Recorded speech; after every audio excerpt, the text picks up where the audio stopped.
So say this is the last witness called by the defense. What can we expect to happen until the resolution of this trial? Right. I think we're assuming it is the last one. I mean, unless somebody pops out of the woodwork and says they want to come and say some nice things about Oscar. But again, character evidence shouldn't be admitted, or it's not that relevant during the trial. It's very important if somebody's convicted and about to be sentenced, then the person's character, what he does, and all of the family issues and his personal issues, problems, or positive or negative aspects are all very, very relevant at that time.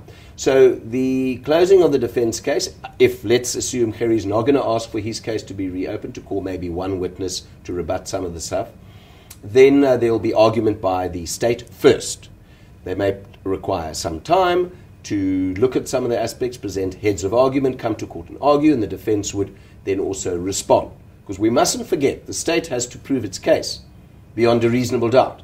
There's nothing on Oscar to prove or disprove anything. His evidence need but be reasonably true. So if there are doubts, the court can give the benefit to the defense. So then after the argument from state and defense, then the court will deliberate. And it might say, well, that they require a week or two to consider all the evidence. I would think so.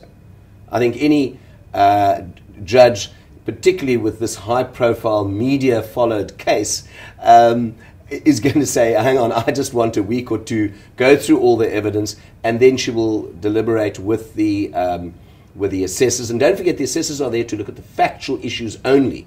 If it's legal stuff, then the court must decide on that on its own, and then will give its judgment. But I think that there will be some time still before that final ruling is made. I mean, she's obviously, as it goes on, been considering and thinking about things, and she and the assessors have been discussing the evidence presented already. So they may very well have already made up their mind, but they can't make up their mind, really, until the last witness is called. Because if you start deciding beforehand, that could be a serious irregularity. But as I say, they could have already started making up their mind with regard to some of the earlier witnesses as to their credibility or reliability. But they could have already decided that Oscar's guilty or he's not guilty. That can only be really and properly considered after the last witness has testified.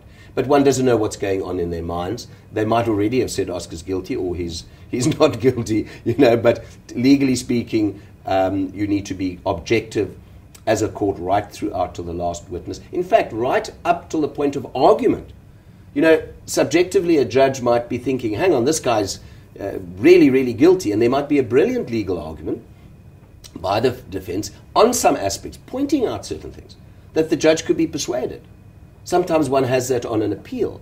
When accused is found guilty already, you go to the High Court, you present your heads of argument, the court comes in and you think, well, hang on, you're a goner, you start arguing, and suddenly there's a change, and the person might very well be acquitted. So that's where we are going ahead, and we're certainly coming to the end of a very, very interesting, I think, a history-making case, certainly for South Africa, probably for the world.